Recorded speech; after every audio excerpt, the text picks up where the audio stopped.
거기까지가 이제 세포막에 대해서 세포막의 어떤 성분, 그 다음에 거기에 박혀있는 단백질들에서 아주 간략하게 알아봤는데, 이것은 일종의 밑밥 가는 얘기이고, 왜 이것을 얘기를 했냐면, 나중에 그러면은 그 세포막에 간은 박혀있게 되는 그런 세포막 내재성 단백질들은 도대체 어떤 경로를 통해서 어떤 우여곡절을 겪고 나서 이 세포막에 오게 되는 것이야 라는 것을 이제 소개하기 위한 밑밥 가는 얘기였고, 그것으로 그 진핵세포 얘기를 하기 전에 먼저 원핵세포 먼저 살펴본다고 했죠. 그래서 이번 시간은 원핵세포까지만 한번 살펴보는 걸로, 그래서 원핵세포와 진핵세포의 차이점 다시 한번 상기시키는 것이고, 원핵세포는 세균과 고세균들이 원핵세포를 이루는 것이고, 그들은 둘 다 핵이 없다.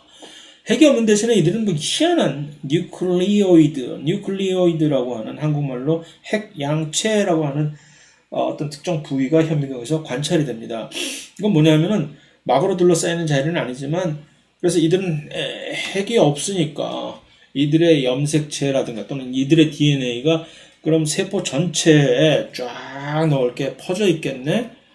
그렇지가 않은 것이, 그럼에도 불구하고 자기들이 어떤 특정 영역, 여기 이상은 절대 가지 않는 이런, 그 부위가 얘네들이 자기들의 염색체를 가지고 있는 부위구나 하는 것을 느끼게끔 해주는 그 부위를 우리는 따로 지칭을 해서 뉴클리오이드라고 얘기를 합니다. 그 외에는 이들에게 있어서 그 외에는 또 다른 어떠한 세포 소기관도 보이지 않는 것이죠. 혹자들은 리보솜을 이거 소기관, 리보솜을 소기관으로 분리하는 그런 책도 있어요. 좀 그러네. 소기관이 아닌데 소기관. 왜냐면 그만큼 리보솜이라는 것 자체도 매우 등치가 큰 것이기 때문에 그렇게 하는 것에 대해서 물론 이해가 안 가는 것은 아니나, 리보솜을 외적으로 세포 소기관으로 분리하지 않고, 또 그것에 대해서 그게 불편하면 막으로 둘러싸인 세포 소기관이라고 완전히 정확하게 지칭을 해서 진핵세포에 있는 세포 소기관들을 구분하는 경우도 있습니다. 그러니까 리보솜만 빼고는, 리보솜이 그냥 정확한 개인적인 리보솜이 보인다는 얘기가 아니라 일반적으로 퍼지하게 이제 리보솜들이 있고, 그에 곧바로 세포막이 들어오고, 그 다음에 이들 원핵세포들은 그들 나름대로의 특이한 화학적 성분을 가진 이 세포벽이 있죠. 세균의 경우는 펩티드 글라이칸이라고 하는 다당류가 있는 것이고, 또 고세균의 경우에는 또 그게 또 달라요, 화학적 성분이. 그런데 그 세포벽이 이제 최후의 맨 마지막 장벽인 줄 알았는데, 일부 세균들은 그 밖에다가 또 이런 다당류로 이루어진 캡슐이라고 하는 구조를 가집니다. 피막이라고 한국말로 얘기를 하는데, 이것은 일종의 추가적인 보호막 구실을 해주는 것이고, 그 바깥쪽에, 그러니까 이 피막은 옵션입니다. 이들에게 있어서. 가지고 있는 세균도 있고 그렇지 않은 세균도 있다는 것이죠.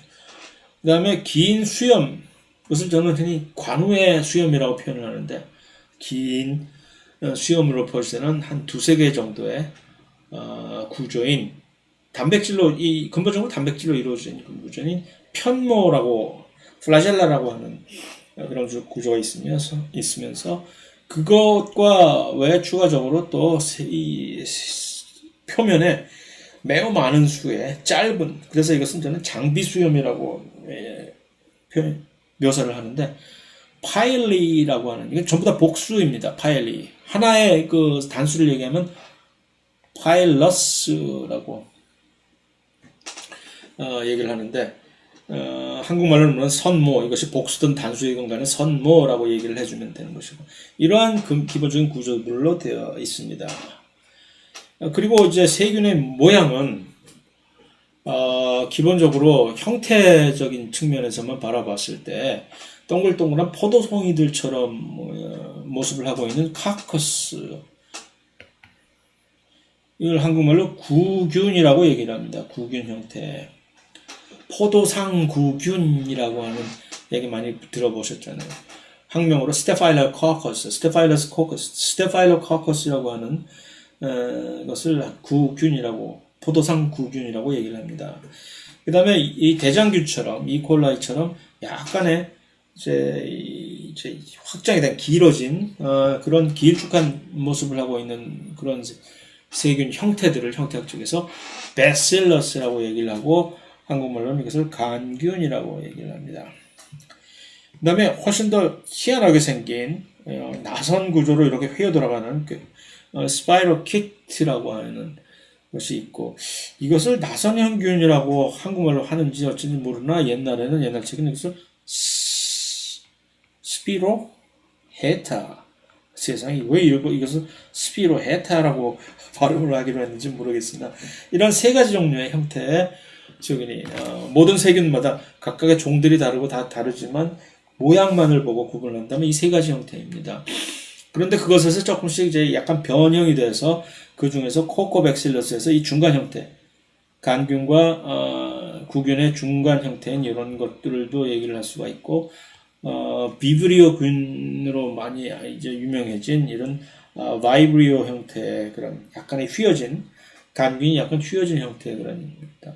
그 다음에 스피릴럼이라고 하는 스파이로kit보다는 조금 작은 그런 나선형, 이런 것이 이제 일종의 파생형이라고 할 수 있는 것이고, 여기 앞에 보이는 이것들은 기본형 세균이라고 얘기를 할 수가 있겠죠.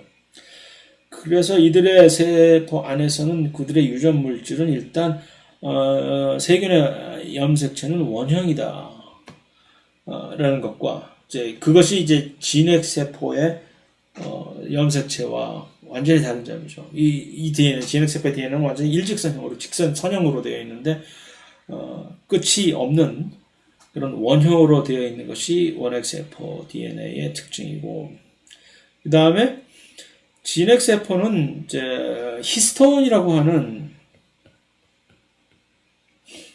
단백질들이 그 표면을 전부 둘러싸고 있어서 이것을 가지고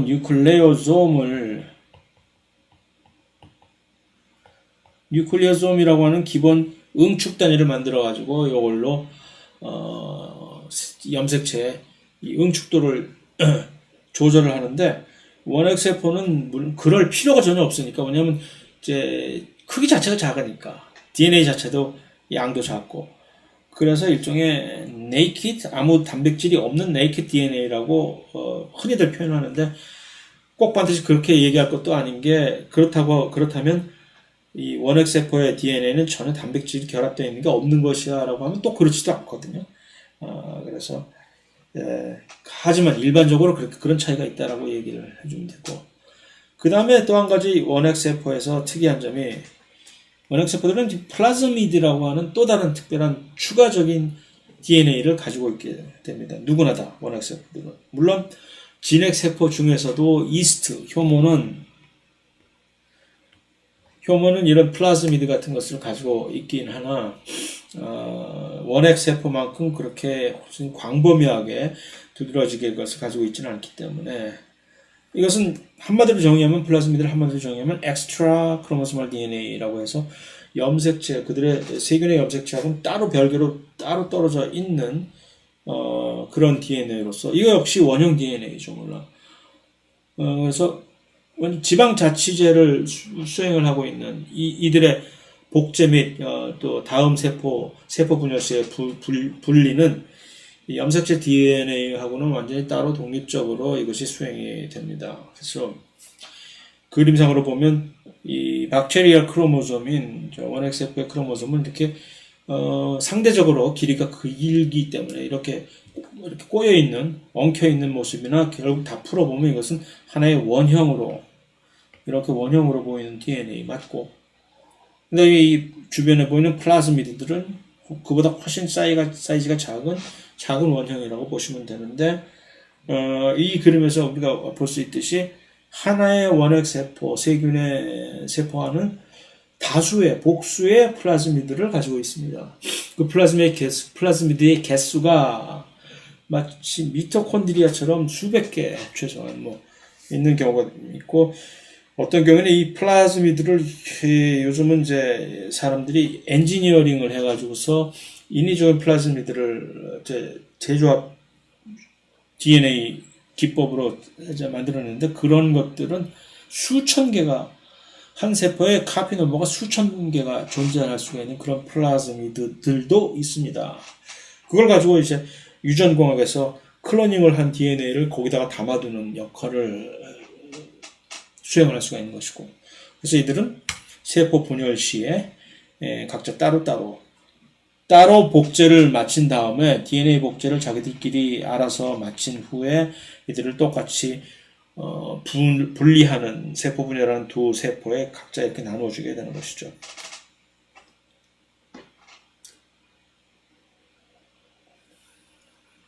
그래서 우리가 뉴클리오이드라고 현미경에서 확인을 할 수 있는 이 부위는 세균의 염색체 DNA만을 우리가 보게 되는 그 과정이고, 그것과 따로 이렇게 플라즈미드들은 이렇게 세포전에 또 존재하게 되는 것입니다. 편모는 이 플라젤라라고 하는 것은 이제 진핵세포에서도 이 편모라는 게 있습니다. 나중에 보겠지만. 그래서 진핵세포에서도 이 편모라고 하는 것이 그 세포 자체 내에 세포가 움직일 수 있게 되는, 주로 이제 물 같은 수용액 속에서 수용을 할 수 있게 해주는 것이죠. 운동성을 제공해 주기는 하나, 그래서 기능 자체는 동일한데 근본 구조가 매우 다릅니다.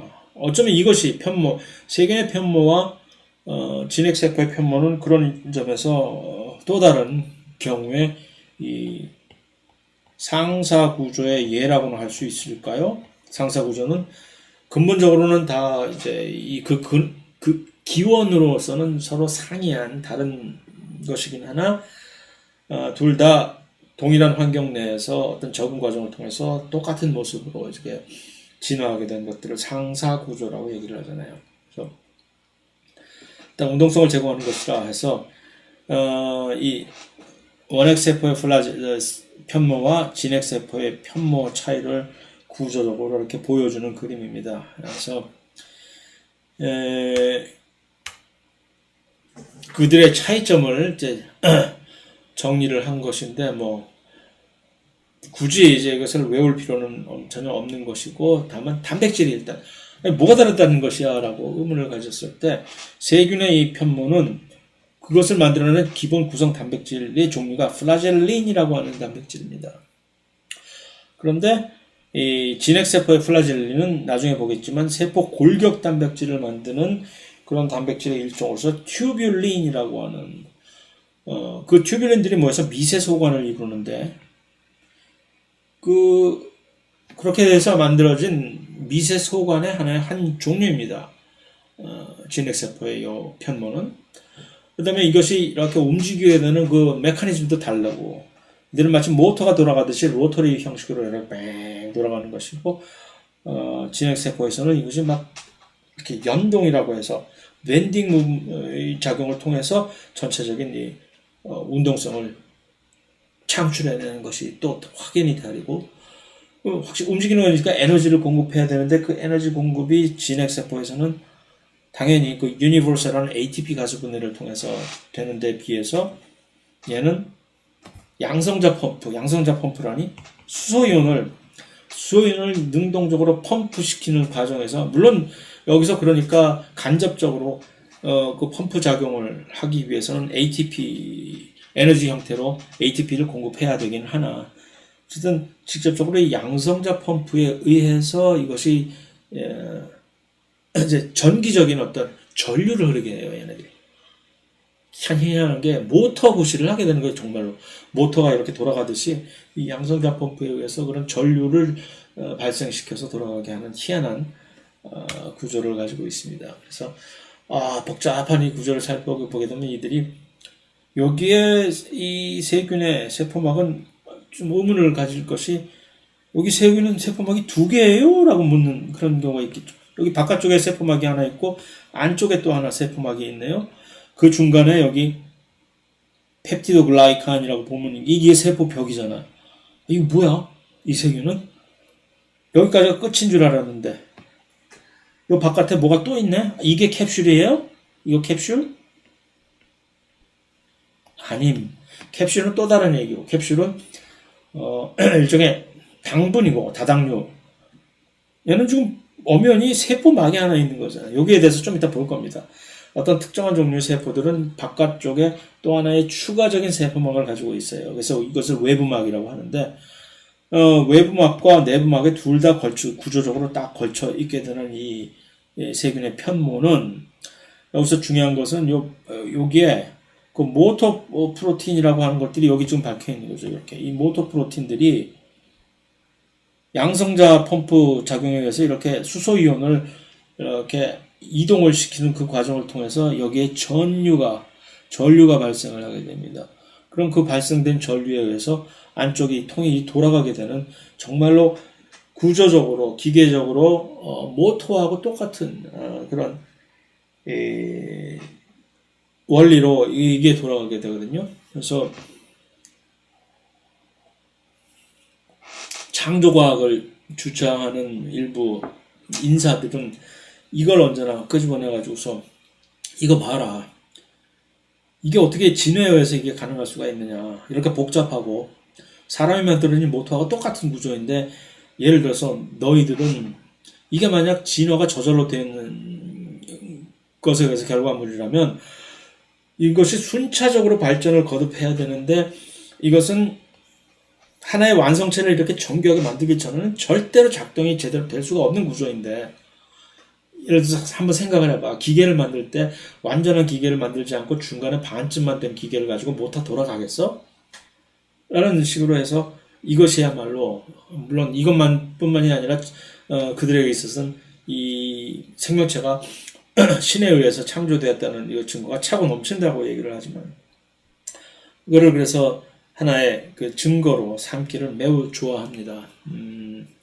그런데 문제는 이걸 받아들인다면은 일단 그와 상응하는 또 다른 여러 가지 그런 창조에 반하는 여러 가지 얘들이 정말로 여기에서 이 점에서는 차고 넘칠 뿐만 아니라 현실적인 측면에서 그러면 우리가 이것을 배울 아무런 이유가 없는 것이죠.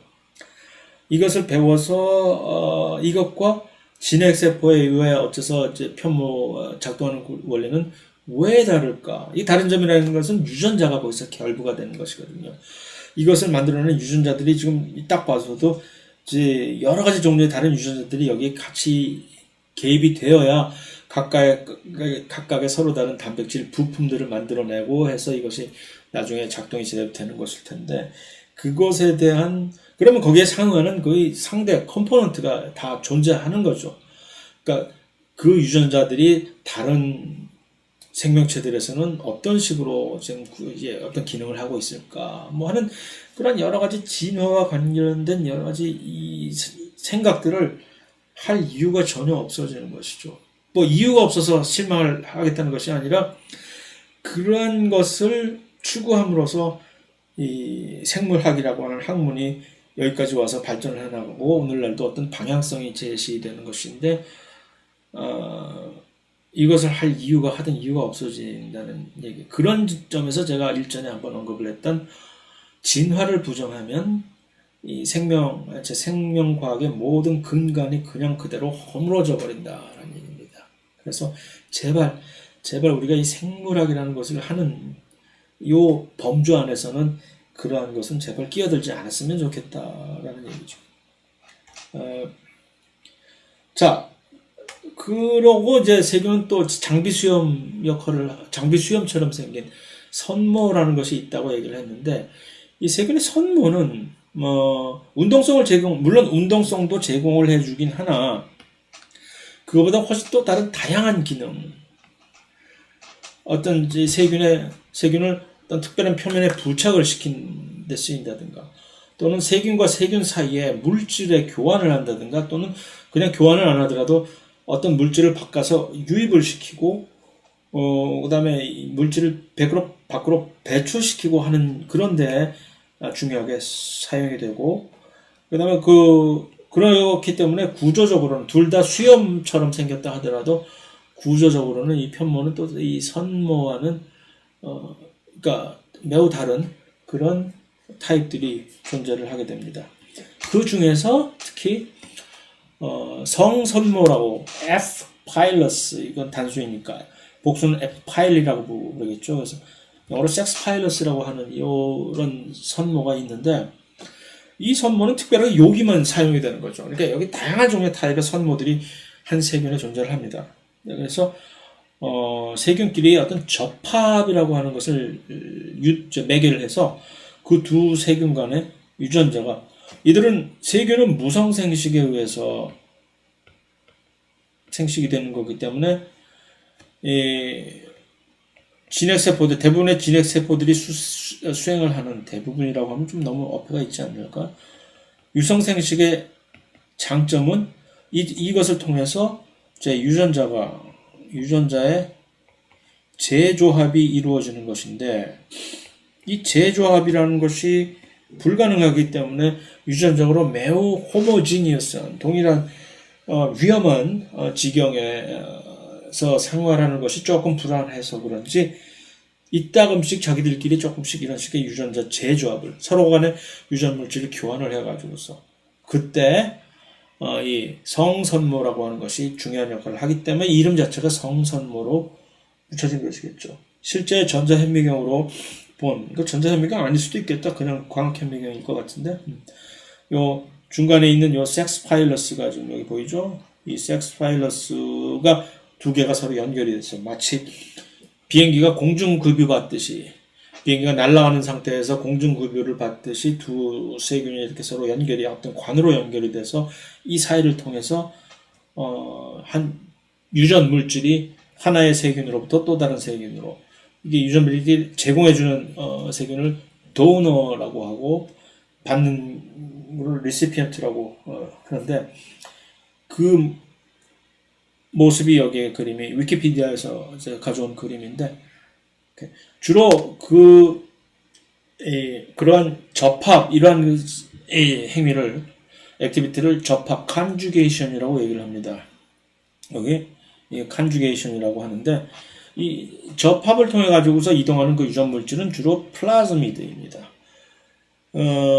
그래서 이 플라즈미드 물론 DNA니까 그 안에다 유전자를 작은 개수이긴 하나 존재를 가지고 있기 때문에, 그래서 플라즈미드 안에 있는 유전자들만이 주로 이제 옮겨 다니니까, 이거 약간 일부들이 이렇게 교환하는 건데, 이걸 세균의 재조합, 유전자 재조합이라고 볼 수가 있겠어라고 생각을 할 수도, 회의적으로 생각을 할 수도 있겠으나, 문제는 이 플라즈미드들이 언제나 항상 밖에만 존재하는 것이 아니라 어떨 때는 이 안으로 쑥 들어갔다가 다시 튀어나왔다가 하는데, 들어갔다가 다시 튀어나올 때 친정 갔다가 살림살이 걷어오듯이 몇 개의 염색체 안에 있는 세균의 일부분을 다시 자기가 갖고 끌고 들어오게 되는 경우가 많기 때문에, 이게 그런 관점에서 볼 때 세균 자체는, 세균의 염색체 안에 있는 일부 유전자들도 그러한 방식으로 해서 다른 세균과 서로 교환이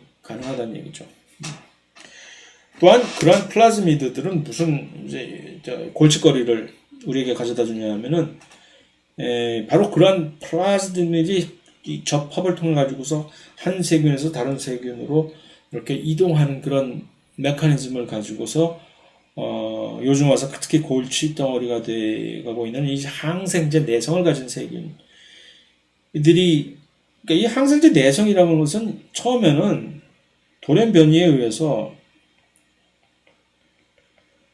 어떤 유전자가 돌연 변이에 의해서 우리가 가지고 있던 강력하게 무기로 사용하던 항생제에 대항을 해서 그 항생제를 여러 가지 다양한 기전에 의해서 무력화시킬 수 있는 그런 기능을 획득하게 된 것인데, 그런 유전자를 이제 돌연 변이해서 갖게 된 것이죠. 너 혼자만 쓰고 있던가, 잘 쓰고 있다가 조용히 있으면 내가 봐줄게 하는데, 이거를 야, 나 좋은 거 생겼어, 하나 가져볼래? 하고 전혀 그런 거 갖고 있지 않은 그냥 선량하게 세금 잘 내고 이제 법규 잘 지키고 있는 선량한 세균한테 갖다가 준단 말이에요. 그러면 이들도 드디어 좀비가 되는 거죠, 우리의 입장에서는. 그래서 이런 확산이, 물론 요즘에 와서 이 골칫거리는 항생제 내성은 이것 때문에, 사실 가장 근본적인 문제는 우리가 항생제를 너무 많이 써서 그런 거죠. 그래서 이 다양한 종류의 항생제들이 이렇게 존재를 하는데, 예를 들어서 DNA의 복제를 저해하는 이런 항생제, 세균의 전사 DNA로부터 RNA를 만들어지는 이것을 저해하는 항생제. 그 다음에 세균의 단백질 합성을 저해하는 항생제의 종류가 가장 많습니다. 여러 가지 다양한 종류의 항생제들이 이렇게 있는데, 이들은 뭐 둘 중에 하나, 이 리보솜은 큰 소단위체와 작은 소단위체로 이렇게 두 개로 나누어져 있는데, 각각의 세균의 소단위체들을 이렇게 구조적으로 활성을 저해를 할 수가 있게 돼가지고서 단백질을 못 만들면 이제 세균이 죽는 거지 뭐. 뿐만이 아니라 특별히 세균이 가지고 있는 고유한 물질인 이 세균의 세포벽. 이 세균의 세포벽은 펩티도글라이칸이라고 하는 것으로 만들어져 있죠. 그것을 합성을 저해해버리는 그런, 이것이 바로 페니실린이 그러한 약전을 가지고 있는 것으로서 이 세계에서 최초로 가장 처음에 첫 번째 항생제가 바로 이 페니실린이잖아요. 이것은 물론 사람이 합성을 한 것이 아니라 자연적으로 천연적으로 곰팡이에 존재하는 것을 그냥 발견해서 추출했던 것 뿐이고. 그래서 이 항생제의 다양한 종류의 항생제를 이렇게 지금 보여주는 이유는 절대로 물론 외워서는 안 되는 얘기고 외울 필요도 전혀 없는 것이지만, 이 포인트는 뭐냐면 이들이 전부 타겟으로 하는 그 행위들이 다 다르긴 하지만 이들이 항생제로서 이제 효과를 나타낼 수 있는 하나의 근본적인 모든 공통 이유는 뭐냐면, 이 모든 항생제들이 타겟을 하고 있는 액티비티들은 전부 원핵세포 특이적이라는 얘기죠. 이것이 똑같이 진핵세포에서도 똑같이 이루어지는 작용이었다면 항생제를 먹고 우리도 죽어야 되겠죠. 하지만 우리는 죽지 않고 세균만 죽는 이유는, 예를 들어서 여기에 세균의 DNA 복제를 하는 요건 누구에 의해서, 세균의 어떤 DNA 복제, DNA 중합 효소에 의해서 이것이 수행이 되겠지요. 그런데 다행히도 세균의 DNA 복제를 수행하는 중합 효소는 우리 진핵세포의 DNA 복제를 수행하는 DNA 중합 효소와 약간 뭐가 달라.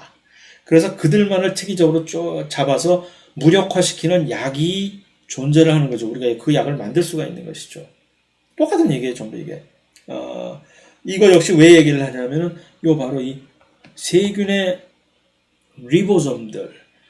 세균의 리보솜을 어떻게 우리의 리보솜을 전혀 해를 끼치지 않고, 항생제라는 건 우리가 먹어야 되니까 일단 끼치지 않고 세균의 리보솜들만을 그 기능을 저해시킬 수 있는 약을 어떻게 만들 수가 있을까? 그 얘기는 근본적으로 무엇이 전제가 되어 있냐면은, 세균의 리보솜은 진핵세포의 리보솜과 조금 다르다라는 것이 깔려 있어야 되는 것이죠. 그것이 같다면 절대 못 만들어내는 거죠. 근데 다행히 다르다는 얘기입니다. 그래서 그것에 대해서 조금 더 이따가 이제 다시 얘기가 나올 것이고, 그런데 그 항생제 내성을 가지게 되는 이 돌연변이 유전자들은 왠지 모르게, 왜 그런지는 모르지만, 전부 여기에 존재해요. 플라즈미드 상에 이렇게 존재를 하거든요. 그러니까 이들은 훨씬 한 세균에서 다른 세균으로 이제 전파되기가 훨씬 쉬운 것이죠. 또 한 가지 이제 세균의 이제 진핵세포와 비교해서 다른 점이 전사, RNA를 만드는 과정이죠. RNA. DNA로부터 RNA를 만들어내는 과정. 번역, RNA로부터 단백질이 만들어지는 과정. 근데 이것이 공간적으로 분리가 안 되어 있다는 얘기죠. 진핵세포에서는 공간적으로 분리가 되어 있잖아요, 이게. 전사는 핵에서 이루어지고, 그 다음에 핵에서 끝난 전사에 의해서 만들어진 RNA가 세포질로 가가지고서, 거기서 이제 이 단백질 합성이 이루어지는 것인데, 그러한 장벽이 없기 때문에, 하다못해 커튼이라도 하나 쳐주면 좋을 텐데, 그것조차 없기 때문에, 그 공간이 서로 분리가 되어 있지 않기 때문에, 중구난방이라면 좀 너무 심한 말인가? 이것이 동시에 발생을 해버립니다. 전사가 다 끝나지도 않았는데, 초기에 이제 국수 밀려 나오듯이 이렇게 나오는 그 RNA를 보고, 이 세균의 리보솜들이 하고 달려 들어가서 거기서부터 이제 다시 그 RNA를 가지고 단백질을 합성을 하기 시작하는 이러한 그림이 생겨버리는 거죠. 그러면 이게 이렇게 DNA에서 RNA들이 만들어지는 RNA는 두 가닥이 지금 여기 보이는데 이 두 가닥의 RNA가 그러니까 이쪽이 여기서부터 하나의 구간이라고 유전자 구간이라고 칩시다. 여기서 여기까지가 이만큼이 하나의 유전자 구간이에요. 그럼 이 DNA는 지금 사실은 이중사슬로 되어 있으니까 이중사슬로 되어 있는 이 구간을 이용을 해서 지금 여러 개의 RNA가 동시에 만들어지는 거죠. 그 얘기는 RNA를 만드는 RNA 중화효소. 그러니까 동시다발적으로 여러 개가 여기 붙어서 쭉 가고 있는 건데 여기서 지금 이 RNA 중화효소가 이동하는 이동 방향을 지금 우리가 이 그림에서 측정을 할 수가 있을까요? 네, 있죠. 지금 이렇게 RNA가 만들어져 있다면 RNA 1번 RNA, 2번 RNA를 봅시다. 두 개의 RNA. 둘 중에 누가 먼저 만들어지는 RNA입니까? 길이가 길었으니까 이게 더 먼저 만들어진 RNA죠. 그러니까 먼저 만들어진 RNA가 위쪽에 있다는 얘기는 이 전사가 지금 이 위쪽 방향으로 전사가 이루어지는 방향 자체가 이렇게 가고 있다는 얘기입니다. 가고 있으니까 이렇게 떨어져 나온 RNA가 이만큼 훨씬 더 길어진 RNA이고 또 새롭게 그 다음에 좀 막내 RNA가 만들어지는 방향은 여기에 지금 세 번째 RNA가 이렇게 만들어지게 되겠죠. 그 얘기는 전사의 시작이 여기서 시작하는 거죠. 그럼 이제 이게 이 화살표가 RNA가 만들어지는 방향이라고 칩시다. 그럼 이 RNA는 지금 어떤 방향입니다. 여기가 5' 말단이고 이쪽이 3' 말단이겠죠. 그죠? 이 RNA가. 그렇다면은 DNA는 그것의 주형 구실을 해주는 그 DNA, 그것을 본따 가지고 그것에 대한 상보적인 뉴클리오티드를 합성하는 것이 바로 전사인데 그 DNA의 경우는 어떻게 되어 있을까? 이렇게. 이것이 DNA. DNA는 반대로 이 위쪽이 5말단이고 이 아래쪽이 3말단이에요. 왜? DNA 두 개의 이중사슬끼리도 서로 역평행이지만 그것에 의해서 서로 일단 이렇게 만들어진 RNA 역시 역평행으로 이런 방향으로 가야 되기 때문에 이것이 anti-parallel이라는 그런 방식으로 우리는 이 방향 자체를 규정을 할 수가 있습니다. 그리고 이게 지금 리보솜들인데 여기에 눈사람처럼 붙어있는 이들이 리보솜들인데 당연히 이쪽이 5말단 RNA잖아요. 이쪽이 5말단, 3말단으로 가고 있는데 여기서 나오는 이제 요것들이 지금 단백질들인데 이 단백질들 역시 요 끝부분이 단백질의 N말단, 아미노말단이고 지금 C말단은 아직 튀어나오지 않은 것이고 이쪽에서 아직 완전히 전사가 끝나지 않았으니까 그래서 이런 식으로 우리가 이 그림에서 이들이 수행되는 방향성을 가늠해 볼 수가 있는 것이죠.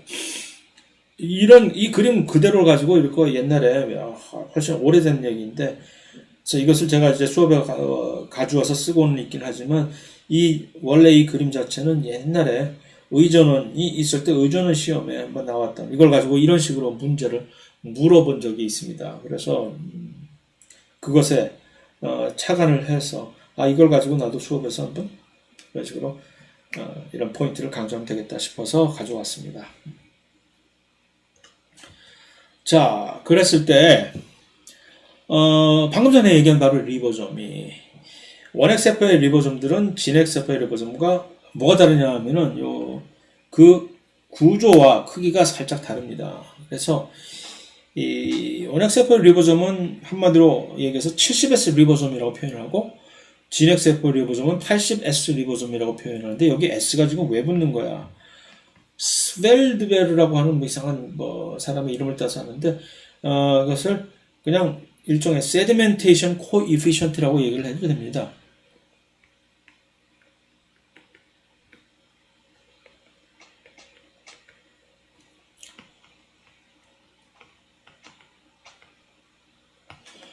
침전 계수라고나 할까?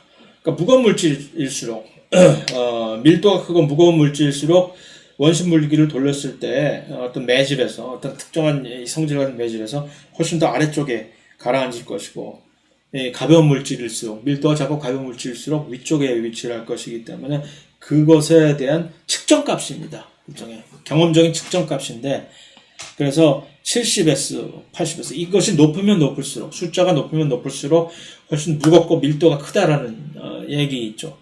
그래서 아시다시피 모든 리보솜들은 두 개의 소단위체로 구성이 되어 있는데 스몰 서브유닛, 작은 소단위체, 큰 소단위체 이렇게 돼서 구성이 되어 있는데 예를 들어서 원핵세포의 작은 소단위체는 30S 리보솜이라고 얘기를 하고 큰 소단위체는 50S라고 이렇게 표현을 하는데 그러면 전체 리보솜, 작은 소단위체와 큰 소단위체를 합하게 된 그러면 30과 50을 더하면 80S가 돼야 되는데 그러지 않고 이 두 개를 합한 값은 70S가 됩니다. 거기에 대해서 많이 이제 의아해한 학생들이 많습니다. 아니 30하고 50을 더하는데 왜 70이 나오고 그걸 한번 스스럼없이 쓰는 거죠? 수치적으로 산술적으로 이렇게 할 일이 절대 아니라 실험적인 경험치인 것이죠.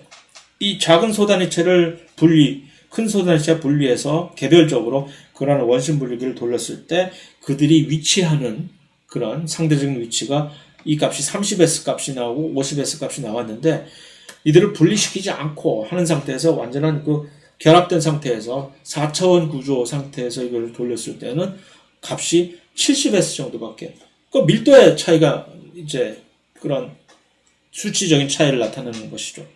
그런데 반면에 진핵세포 리보솜은 그 소단위체가 40S이며 큰 소단위체는 60S가 돼서 그럼 두 개 합하면 100S가 돼야 되는데 이거 역시 둘을 다 같이 이제 원심 분리기를 돌렸을 때는 80S라고 하는 그런 밸류가 나옵니다. 그래서 그냥 일반적으로 어떤 논문이나 뭐 그런 것을 보다가 언급이 70S 리보솜이 어쩌고저쩌고 막 그렇게 하게 되면 얘네들 지금 원핵세포 리보솜을 다루고 있구나 하는 것을 알아챌 수 있게 하는 그 정도 수준 에서 이렇게 그 다른 점을 그냥 염두에 두고 계시면 될 것 같습니다. 그래서 그러한 관점에서 이런 70S 리보솜인 원핵세포 리보솜은 각각이 50, 30S의 소단위체들이 각각의 서로 다른 RNA와 서로 다른 종류와 개수의 단백질들로 이렇게 구성이 된 게 리보솜이고 진핵세포 역시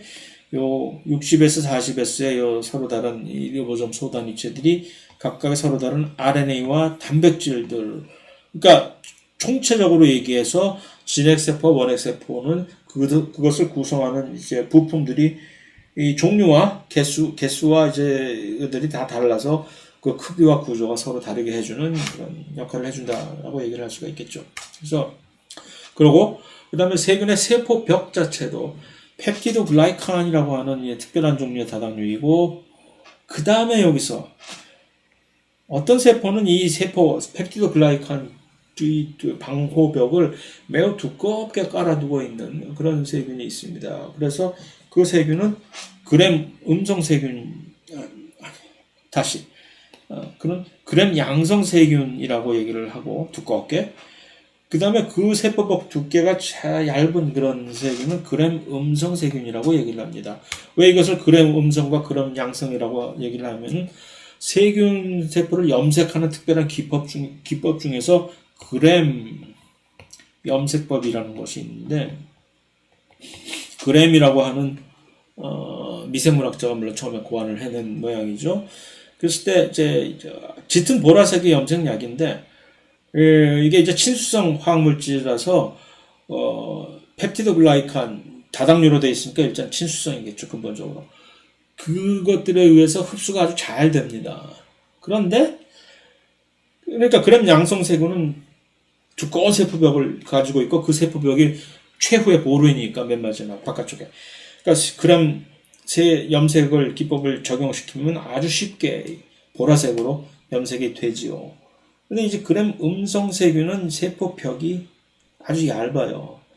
그러니까 그 염색약을 흡수하는 층이 얇으니까 일단 염색이 잘 안 될 뿐 아니라 또 하나는 뭐냐면은 이 그램 음성 세균은 자신들의 약점을 보완하기 위해서 요 펩티도 글라이칸 층이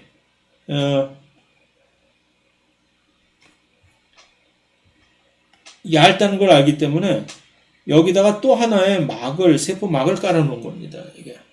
그러니까 그램 양성 세균은 이게 두터운 층이고 그래서 양성 반응을 보이면서 자주 염색을 띄워주나 음성 세균에서는 이것이 핑크색으로 얇게 약하게 염색이 되는 것이고 그래서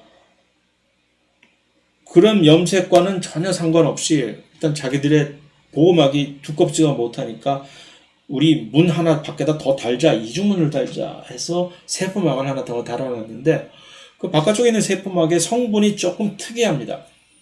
그래서 그냥 인지질 이중충으로만 이루어진 것이 아니라 거기에 뭐가 첨가가 됐냐면 특별한 어떤 당지질이 리포폴리세커라이드라고 하는 당지질이 여기다 이제 박혀 있습니다.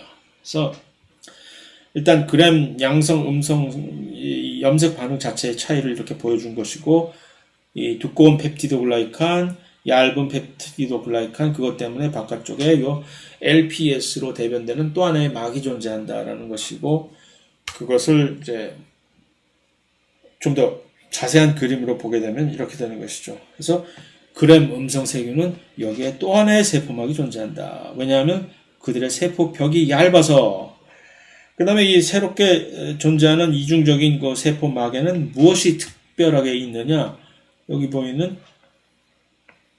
요 당지질들 당분과 탄수화물과 지질이 같이 섞여 있는 이런 당지질들이 있는데 리피드 A라고 하는 그 층인데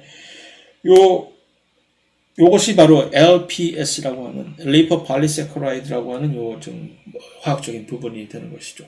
그래서 그것을 이제 또 다른 형식으로 보여주는 그림입니다. 그램 양성세균, 그램 음성세균 이렇게 이 그램 음성세균의 이 펩티도글라이칸 바깥쪽에 있는 요 LPS를 포함하고 있는 외부막은 이런 식으로 해서 요 특별한 종류의 이 당분 요것이 아주 면역 반응을 일으키는데 아주 잘 그러니까 세포 안으로 이들이 침투해 들어왔을 때 우리 면역 세포들은 이러한 당 부위를 인식하기가 매우 좋습니다. 그래서 뭐야 이상한 놈이 들어왔네 하고 여기에 대해서 극도로 민감한 반응을 보이게 됩니다. 그래서 그런 민감한 반응 때문에 면역 반응 때문에 이것이 엔도톡신이라고 하는 것으로 작용을 하게 됩니다. 그 바로 LPS 덕택에 왜 이것이 우리에게 부정적으로 작용하냐면 요 LPS를 특별하게 인식을 하는 우리의 특별한 면역 세포들이 있는 거거든요. 모노사이트라고 하니 단핵구가 나중에 대식 세포인 매크로페이지로 이제 발달을 하는데 이들이 특별하게 이것들을 인식하고서 여기에 마치 우리가 코로나 바이러스 때문에 감염될 때 일부 이제 감염 환자들이 극심한 면역 반응 때문에 뭐 사이토카인 후 폭풍 해가지고서 그것 때문에 사실 여러 가지 조직들이 파괴가 되고 해서 심지어 죽게 되기도 하고 막 하는데 그것처럼 이러한 세균의 어떤 LPS들이 이런 과도한 면역 반응들을 유발을 시켜가지고서 일종의 인플레이션, 염증 반응을 일으키는 거죠. 그러면 그러한 극심한 염증 반응을 일으키는 톡신이다. 그래서 LPS는 엔도톡신이야라고 규정을 하고 자 거기까지가 이제 일반적인 원핵 세균인데 그 원핵 세포 중에서 또 고세균이라는 이들을 살펴보게 되면은 고세균에 대해서는 아주 이제 최근까지 그다지 별로 많이 알려져 있는 바가 없게 됐었어요. 왜냐하면은 그 주된 이유가 고세균들은 자기들이 사는 서식지가 되게 좀 희한한 서식지에 삽니다. 그래서 일반적으로 우리가 상식적으로 생각하기 힘든 아니 저런 극한 환경에서도 쟤네들이 살 수가 있단 말이야 하는 그러한 서식지에서 살고 있는데 문제는 거기서 채집을 해가지고서 우리가 실험실로 갖고 들어오면 이들을 키우려면 배양을 해야 되잖아요. 배양. 이들은 실험실 데려와서 배양을 하기 위해서 여러 가지 조건을 제시해주면 그것을 다 거부하고 죽어버립니다. 그래서 이 세포 배양을 하기가 어렵기 때문에 여태까지 연구하기 매우 힘들었었어요.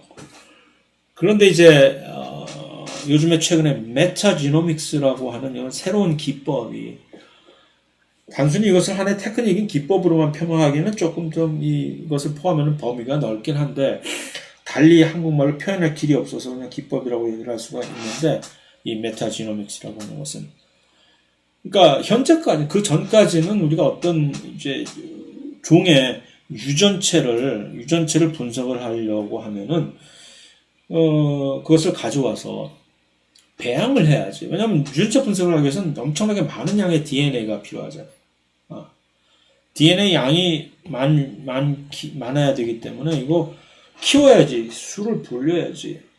사실은 그러한 기법, 그런 이유 때문에 PCR이라고 하는 이 기법이 그렇게 아주 중요하게 사용이 되는 것인데, 그러니까 원래 가지고 있는 것보다 훨씬 더 많이 증폭을 시켜줄 수 있는 그런 기술이기 때문에 DNA를. 하지만 그것만 가지고 해서도 도저히 감당이 안 되죠. 이 전체적인 유전체라고 하는 것은 유전자와는 다르게 전체를 얘기하는 거거든요. 전체. 어떤 특별한 종의 모든 DNA를, 모든 유전자를 포함한 모든 DNA를 유전체라고 하니까 이거 분석하려면은 이제 일부 각각 개개인의 DNA, 유전자 DNA를 분석하는 각계 전투와는 전혀 다른 차원의 문제이기 때문에 그래서 그것이 불가능했었어요. 왜냐하면 배양 없이 수를 늘리지 않고 어떻게 할 길이 없었는데 이제 요즘은 그게 가능하다는 얘기죠. 그러지 않고 직접 거기서 딱 떠서 배양 없이 그냥 유전체 분석을 끝내버리는 이것이 이게 어떻게 가능했겠어요?